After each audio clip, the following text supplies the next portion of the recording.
Semakin sedikit yang kita inginkan, semakin banyak yang kita miliki. Bayangkan kita membutuhkan 1 miliar rupiah untuk bahagia.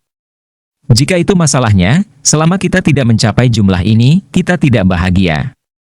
Jika kita melihat kemiskinan umat manusia dan persentase miliarder yang kecil, kita dapat menyimpulkan bahwa kebahagiaan itu langka jika membutuhkan 7 digit angka di saldo rekening bank. Sekarang, katakanlah kita sangat ingin bahagia dan merasa tidak lengkap selama kita belum mencapai kondisi mental ini. Sejauh ini, kita telah berhasil menabung 100 juta rupiah, yang mungkin merupakan uang yang sangat banyak bagi sebagian besar dari kita, tetapi jika kita mempertimbangkan persyaratan kebahagiaan yang telah kita tetapkan untuk diri kita sendiri, kita berhutang 900 juta rupiah. Tidak nyaman berhutang, karena hal itu sangat membebani pundak kita dan menyeratkan keadaan berutang sesuatu, yang dalam hal ini adalah keinginan yang tidak terbayar. Hanya jika kita mendapatkan apa yang kita inginkan, hutang ini terbayar. Jika yang kita butuhkan langka, sulit didapat dan mudah hilang karena semua orang menginginkannya. Jadi, dalam pengalaman kita, kebahagiaan tidak banyak tersedia. Misalkan kita membiarkan kepuasan hidup kita bergantung pada hal-hal yang sulit diperoleh. Dalam hal itu, kita mempersiapkan diri untuk stres, ketidakpuasan, dan rasa tidak aman. Kita cenderung khawatir tentang tidak memiliki apa yang kita inginkan.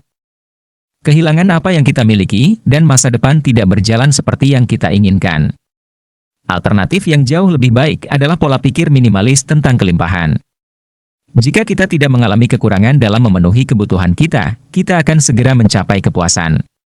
Dan cara tercepat untuk mencapai kelimpahan adalah dengan menurunkan kebutuhan kita. Semakin sedikit yang kita inginkan, semakin banyak yang kita miliki. Dan ketika kita memiliki banyak, kita tidak peduli tentang untung dan rugi, kita tidak terlalu stres karena ketinggalan dan tidak terlalu takut akan perubahan. Video ini membahas manfaat puas dengan sedikit, bagaimana hal ini mengarah pada kehidupan yang lebih bebas, dan bagaimana kita dapat mengalami kelimpahan daripada kelangkaan melalui pola pikir minimalis. Dari kelangkaan menjadi berkelimpahan ketika kebahagiaan sulit didapat, kita perlu bekerja keras untuk mendapatkannya. Persyaratan untuk kebahagiaan yang telah kita putuskan untuk diri kita sendiri bisa berupa harta benda, uang, status sosial yang tinggi, pasangan yang nyaris sempurna, atau, mungkin, kombinasi dari faktor-faktor ini. Bayangkan bekerja keras tanpa henti untuk memenuhi persyaratan ini sambil terus mengalami rasa ketidakpuasan yang mengganggu ini, karena selama kebutuhan kita tidak terpenuhi, kita tidak bahagia. Bayangkan ketika kita akhirnya mendapatkan mimpi kita dengan cemas mempertahankannya, karena kehilangan apa yang telah kita perjuangkan dengan susah payah berarti akhir dari kebahagiaan kita. Apa kehidupan yang menuntut itu? Semakin spesifik kondisi kebahagiaan kita, semakin sulit untuk dipuaskan. Terutama ketika kita membuat kebahagiaan kita bergantung pada keadaan luar yang sangat berubah-ubah, bahkan perubahan terkecil pun mengancam fondasi kebahagiaan kita. Contohnya adalah jika kita menginginkan kehidupan yang sempurna yang memerlukan rumah yang sempurna, keluarga yang sempurna, pekerjaan yang sempurna, lingkaran sosial yang sempurna, dan daftarnya terus berlanjut. Kepuasan mensyaratkan semua variabel terpenuhi.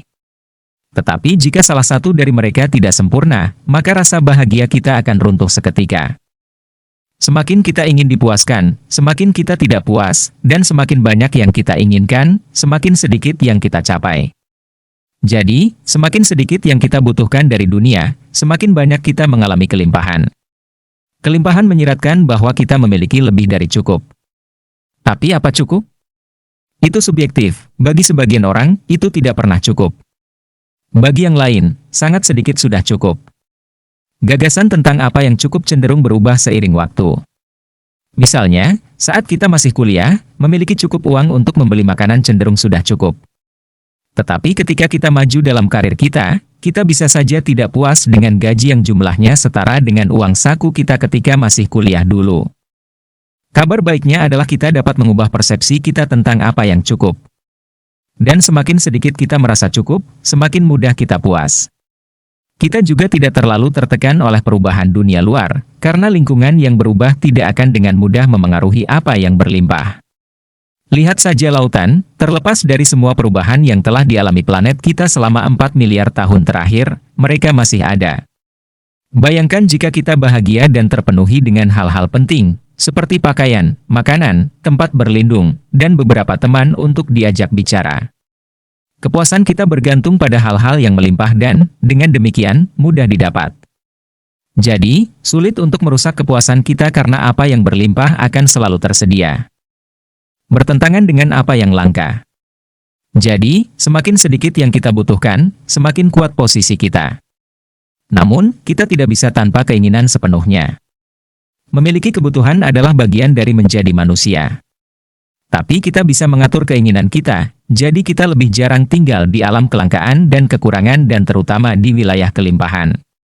Jika kita ingin bahagia, jangan tambahkan kekayaan kita tetapi kurangi keinginan kita. Berikut adalah beberapa cara untuk menyalurkan keinginan kita sehingga kita dapat beralih dari kelangkaan ke kelimpahan. Ada 3 jenis keinginan, keinginan alami dan perlu, seperti makanan, tempat tinggal, dan istirahat, keinginan alami dan tidak perlu, seperti makanan mewah dan pakaian mahal, dan keinginan sia-sia, seperti kekuasaan, kekayaan ekstrim, dan ketenaran. Kita harus fokus pada yang pertama, yang perlu dan mudah dipuaskan, dan menghindari yang terakhir, yang tidak perlu dan tidak mungkin dipuaskan. Namun, ini juga menyisakan area abu-abu yang luas dari kebutuhan yang di dunia modern tidak diperlukan untuk kebahagiaan tetapi masih berlimpah dan dengan demikian mudah diperoleh. Misalnya, mendengarkan musik, bermain video game, atau browsing. Melihat banyaknya musik, game, dan video yang tersedia saat ini, bisa dibilang kenikmatan tersebut sangat melimpah. Tapi kita cenderung terlalu memanjakan kita. Sekarang, masalahnya adalah bahwa pemanjaan yang berlebihan menyebabkan ketidakpuasan meskipun berlimpah karena untuk merasa puas, kita membutuhkan lebih banyak lagi, karena indera kita menjadi kurang sensitif dan membutuhkan lebih banyak rangsangan. Dan semakin banyak yang kita butuhkan, semakin sedikit kelimpahan yang akan kita alami. Jika kita memilih kebutuhan kita dengan bijak, kita mungkin tidak ingin terlibat dengannya dengan cara yang melemahkan kita. Kita harus pandai mengekang keinginan kita, sehingga mereka tidak menguasai kita.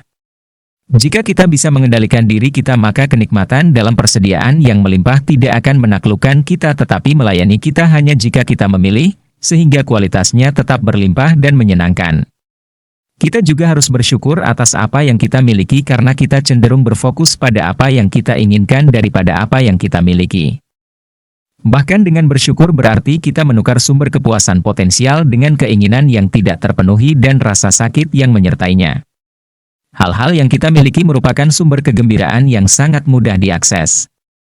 Adakah yang lebih mudah diperoleh daripada yang sudah kita miliki? Atau, adakah sesuatu yang lebih tersedia daripada yang sudah kita miliki? Ketika kita gagal menghargai apa yang kita miliki, kita akan merasa tidak puas, jadi kita perlu berusaha untuk mencari sesuatu yang lain. Tetapi jika kita berpaling dari apa yang tidak kita miliki dan mulai berfokus pada apa yang kita miliki, kebahagiaan akan menjadi murah. Bersyukur atas apa yang kita miliki meningkatkan nilai dari apa yang kita miliki. Misalnya kita memandang rumah yang kita tempati tidak memadai, terlalu kecil, terlalu tua, terlalu jelek. Tapi tetap bersyukur karena kita masih memiliki atap di atas kepala kita, hidup kecil tapi nyaman, dan tua tidak selalu berarti tidak cocok untuk hidup. Meski tersedia rumah yang lebih besar, baru, dan tampak lebih bagus, tempat tinggal kita tetap sesuai dengan kebutuhan dasar kita, yaitu sebagai tempat berteduh. Ada banyak orang dengan tempat tinggal yang lebih buruk, atau bahkan tanpa rumah. Dibandingkan dengan mereka yang tidak memiliki rumah, rumah seperti apapun yang kita miliki adalah berkah dan sesuatu yang patut disyukuri. Saat kita mengubah paradigma dari ketidakpuasan menjadi rasa syukur, nilai rumah yang sama meningkat, kita sekarang menghargai dan menghargai apa yang sebelumnya kita remehkan. Syukur bukan sekadar tiket gratis menuju kepuasan, itu juga cara untuk menghemat uang. Seandainya kami memuaskan keinginan untuk memiliki rumah baru, pada akhirnya kami akan mendapatkan tingkat kepuasan yang sama, tetapi kami juga membayar mahal untuk itu. Karena setiap keinginan kita ada harganya. Secara umum, yang melimpah itu murah dan yang langka itu mahal.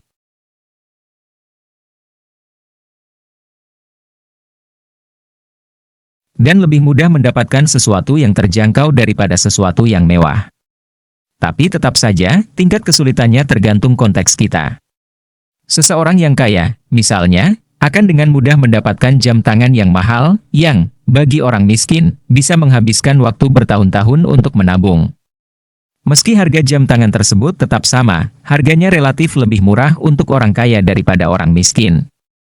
Jadi, ketika memilih kebutuhan kita, adalah bijaksana untuk merenungkan apa yang sebenarnya merugikan kita. Harga sesuatu adalah jumlah kehidupan yang Anda tukarkan dengannya.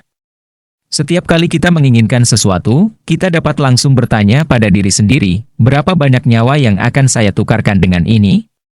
Berapa jam kerja yang saya butuhkan untuk pembelian ini? Dan seberapa besar pengaruh pekerjaan ini terhadap kesehatan saya? Hal-hal yang membutuhkan sedikit nyawa sebagai gantinya dapat dianggap murah. Item yang membutuhkan banyak nyawa bisa dianggap mahal. Jika kita fokus pada kebutuhan yang murah dan mudah dipenuhi, kita mengalami kelimpahan. Kelimpahan ini didasarkan pada memiliki banyak sumber daya atau kebutuhan hidup yang kecil yang diperlukan untuk memenuhinya. Berhutang dengan cicilan yang mahal mungkin bukan ide yang bagus jika akhirnya kita menderita karenanya. Meskipun kita mungkin membeli rumah impian, pada akhirnya, harganya bisa melebihi manfaatnya. Karena kewajiban untuk melunasi hutang kita membelenggu kita.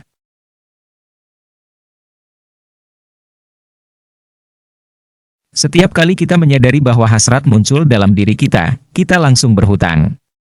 Kita beralih dari pengalaman kepuasan bebas hutang, di mana kita tidak berhutang apapun pada diri kita sendiri karena kita tidak memiliki keinginan yang perlu dilunasi, menjadi berhutang menumpuk.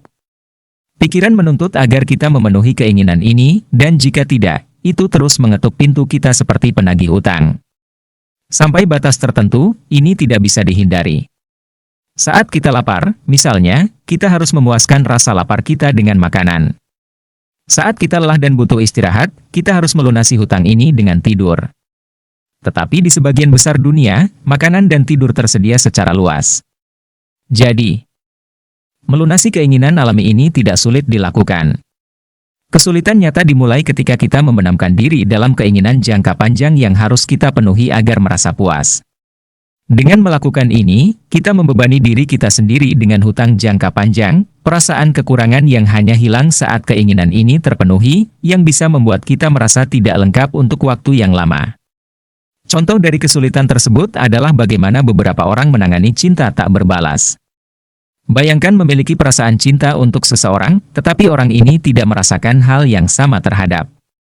Jika kita tidak dapat menerima ini dan menghabiskan hari-hari kita berharap orang ini suatu hari membalas, kita telah menyiapkan diri kita untuk ketidakpuasan jangka panjang. Pikiran kita telah mengubah minat cinta seseorang yang ternyata tidak tertarik kepada kita menjadi prasyarat kebahagiaan. Jadi, kita akan berhutang sampai pikiran mendapatkan apa yang kita inginkan, yang mungkin tidak akan pernah terjadi.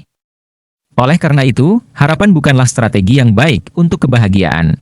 Alih-alih membiarkan kebahagiaan kita bergantung pada mewujudkan impian dan keinginan di masa depan, terutama yang membutuhkan waktu lama untuk mewujudkannya, atau kita tidak pernah menyadarinya sama sekali, kita sebaiknya berfokus untuk menemukan kebahagiaan dalam hal-hal yang lebih mudah tersedia.